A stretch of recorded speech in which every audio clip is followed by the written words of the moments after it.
What's going on, guys? Welcome back to Talkin Hawkins. Welcome back to Project Potter. My name is Kyle, your host, guys. Welcome to the season 2 finale. If you haven't seen the series before, guys, what we do is kind of my thoughts on the episode, a Hawkins hero, which is a favorite character, a mouth breather, which is a least favorite character, and a score to 10, guys. So once again, wrapping up season 2.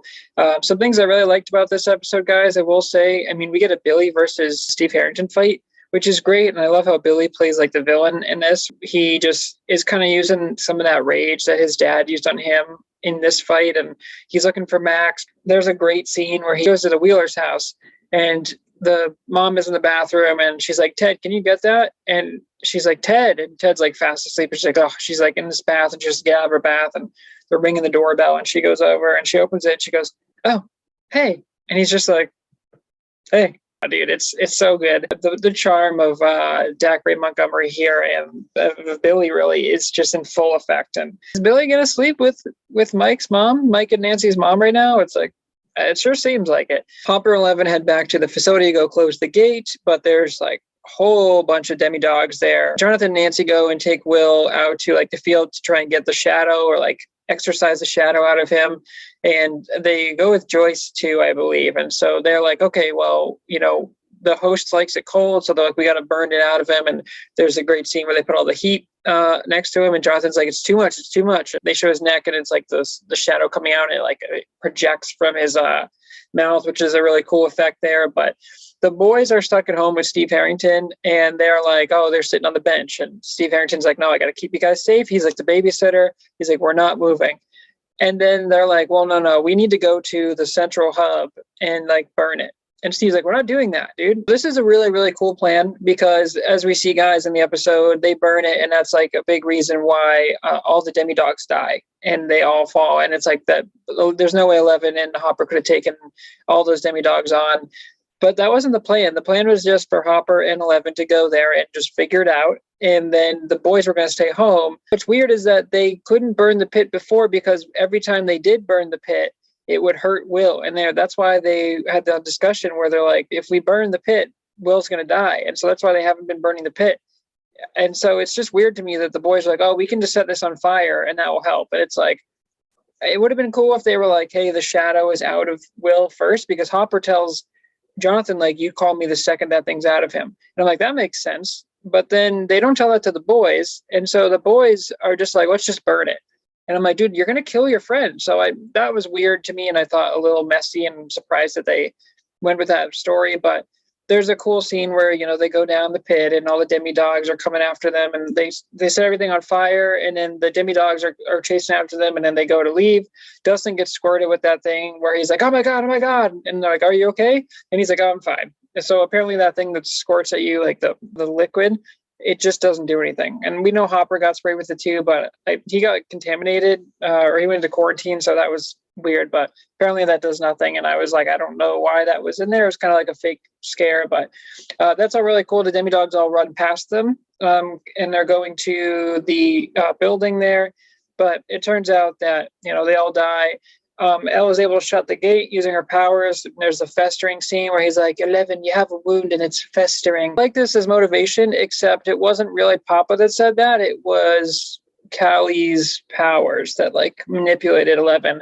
Although maybe she was tapping into past memories where 11 had a real scene with Papa like that.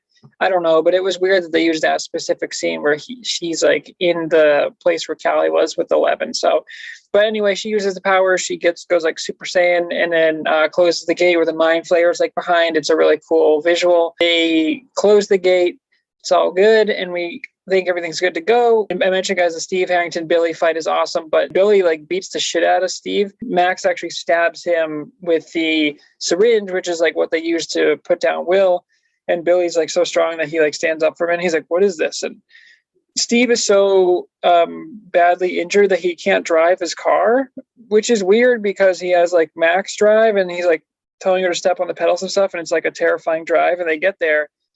But it's a weird like comedic bit because as soon as they get to the pit, Steve's just walking around like he's fine. I understand that you're beat up and you probably have a massive headache and you're probably concussed.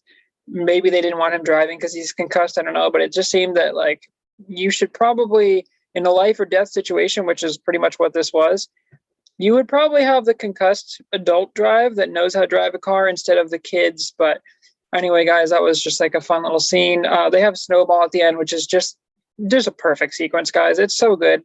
And 11 shows up and she looks really cute. And Mike is like dancing with her. And he's like, "You want to dance?" And she's like, "I don't know how." And he's like, "I don't either, dude." And it's really, really cute. Dustin goes in there. God, guys, he's got the hair. Everyone's making fun of his hair. But Steve's like, "You know what, champ? Go in there." He's like, "You're going to kill him." He's like, "Knock him dead." And it's like, man, I love this Steve Dustin dynamic. It's so good. Like, he's the perfect older brother for Dustin. And we see more of that in season 3, so I can't wait. But I love how Dustin's hair is all there, and he's like having kind of confidence issues. And then he's like, "No, dude, just go in there and kill it." And he's like, "Okay, cool." He goes in there, and all his friends are making fun of him, like, "Oh, is this a bird's nest?" And he's like, "It's not a bird's nest, assholes." And he's trying to ask out Stacy, and Stacy turns out to just be a huge bitch. And she's like, "No, thanks." And Dustin's like all sad in the corner.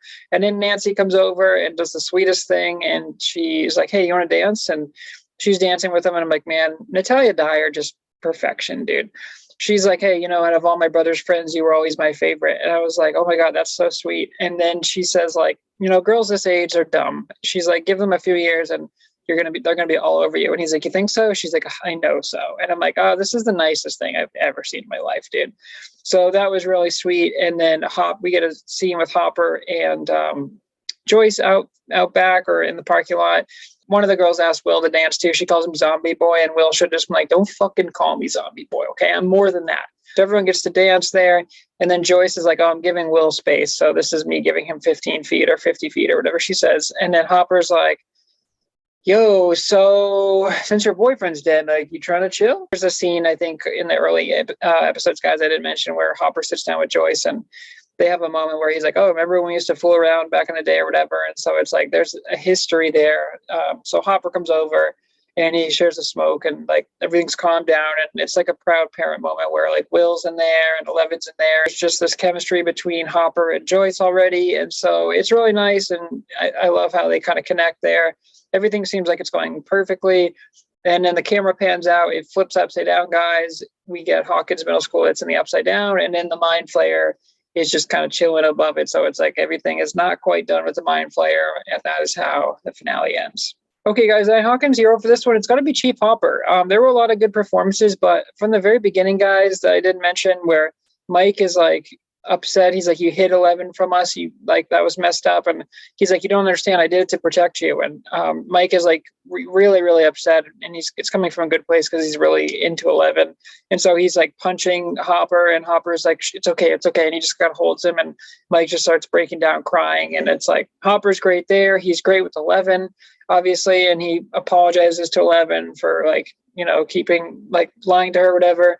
And then on the car ride there, which another great scene I didn't remember, guys, until just now, when he's like talking about how she's got a different look there, and she's like, "Yeah, it's bitching." And he's like, "Oh yeah?" He's like, "Bitching." And she's like, "I went to go see Mama." And he's like, "I'm not mad, don't worry." And it's like, it's nice for them to kind of come together. And he was like, "I was wrong to lie to you and to keep you locked up." So that's really cool. We also did see, guys, that Hopper goes and finds Dr. Owens, which stayed back, which was a nice doctor that I gave the hero to in the early season episodes of the season, guys. And he ends up surviving because at the end, his leg is like in bad condition, and Hopper like puts a tourniquet on there, and then he's like, "Oh, this is 11. She's going to save our ass." And then later we see them at the diner when everything's calmed down, and he's like, "How's the leg?" And he's like, "Oh, it's doing good." And he gets him the birth certificate, which is really nice. So sorry, that should have all probably been included in the thoughts section, guys, but welcome to Project Potter Review. So yeah, Jane is officially Hopper's daughter now, which is really sweet and just like a nice moment for him. Just think he's amazing. I mean, David Harbour is such a great actor, man, where it's like he really is like the heart and soul of the show. And even though it is about the boys and, Steve plays a great role and Joyce is amazing, but like Hopper is like the one that kind of glues everyone together, and he's the connection to 11, and he's also the connection to the kids, and he knows about the upside down, and he like works with Joyce, and it's like Hopper really is just like the one that just the thread that connects all. So I think he was excellent, and I think Chief Hopper was my favorite one in this episode.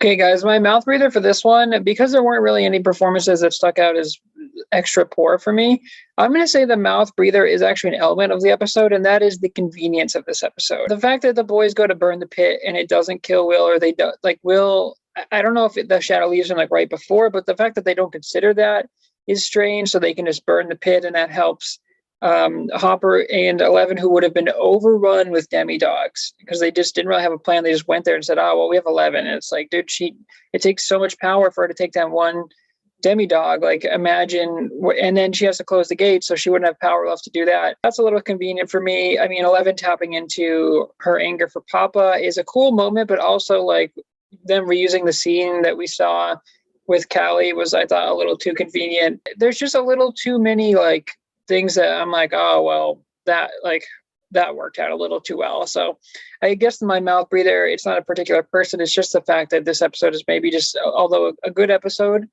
a little too convenient for my liking. Okay, guys, that brings us to the score. This is a 9-3. This is a very strong finale. I really liked a lot of elements in this, guys. But again, I mentioned the convenience factor and some of the messy plot points, I think, are a little weird. I don't love the fact that like they show the mind flayer at the very end. It's like, but so we closed the gate for the mind flayer. And I guess the idea is that like it's still hanging around, and just because you close the gate doesn't mean you killed it. And I'm like, I guess so. But then it's like also indicating that the Mind Flayer is the villain for season 3. And it's like we kind of just dealt with the Mind Flayer in this one. So I would have liked something different for season 3. Hopper stuff is all great with pretty much every character he interacts with. 11 going to close the gate is great. I just don't love how the order of it all worked out. The Billy versus Steve fight is amazing. Like, genuinely awesome. But then the car scene where Steve can't drive, but then he just walks. And no, if he was limping through the pit or he couldn't walk or they had to hold him up, that would be awesome. But he's just walking around like he's fine. He's like, come on, guys. And he's like, show some hustle. And I'm like, dude, you were just like almost passed out in the car. You couldn't drive your own car or Billy's car because of those shit. So I don't know. It's interesting. It is funny that Max gets to drive Billy's car at the end, but it's a good episode, guys. The visuals were really cool. I think there were some good emotional points, and they were seeing Mike and 11 come together at the end, and then seeing all the kids go to Snowball after all they've been through has been really, really nice. And I love Dustin and Steve's relationship. So really strong episode, strong visuals, of course. The music is great. The effects are great. I really love the image of the Mind Flayer behind the gate, kind of like coming through. But I would have liked a little more resistance from the Mind Flayer, because it was like kind of like, watch out, I'm going to come through. And then it's like, oh shit, Elle has to hurry up. And then there was never like an arm coming through or anything like that. I would have liked a little bit more. I just thought the Hopper and 11's plan to go there and just figure it out was, I think, really messy. And I thought for a show that's been really good with like plans and, oh, we have to do this. And like, I love the Will stuff with the shadow getting out. I just thought the order was really weird, guys. So I think there were some plot points in here that really kept it from being like a really, really good finale or a great finale. But yeah, nonetheless, guys, a good cap to, I think, kind of an underwhelming season. All right, guys. Well, that's it for season 2 of Talkin Hawkins, our Stranger Things review. Comparing it to season 1, guys, I don't think it really holds a candle. There were some really good episodes in here, obviously, based on some of my scores, but it never really quite reached the magic of season 1. And I really like different ways that the story went. And I like that Will, like the idea that the shadow was in Will, so they can't just burn the pit or whatever because it's going to kill Will. So I really like that element of it. But I just felt like it was a little bit like they were kind of going in circles a little bit, where there was a big thing with the rot, and then we found out it was a pit, but then we kind of just stick around the pit, the same couple locations the whole season. And I think 11 being away from the crew for most of the season, even though it gives you that nice moment where she comes back at the end, I think it hurt the season overall because you don't get to see that dynamic between the group. And I don't think there was as much character development within the group there. I think it was kind of just a lot of like focusing on Dustin, which is great because Dustin is great, and I think the strongest one of the group. But we didn't really get to see the kids interact with each other as much as I would have liked. So, but yeah, that's it, guys. So we're 2 seasons down, just 1 season to go. So next Sunday, guys, we will be doing the season 3 opener, which I'm excited for because I know the kids are older and I know it's pretty much like a whole different show. Again, I've only seen season 3 once, so I'm very excited to dive into that with a critical eye. Appreciate you guys stopping by. If you did like the content, please consider liking, commenting, subscribing. And until next week, guys, peace.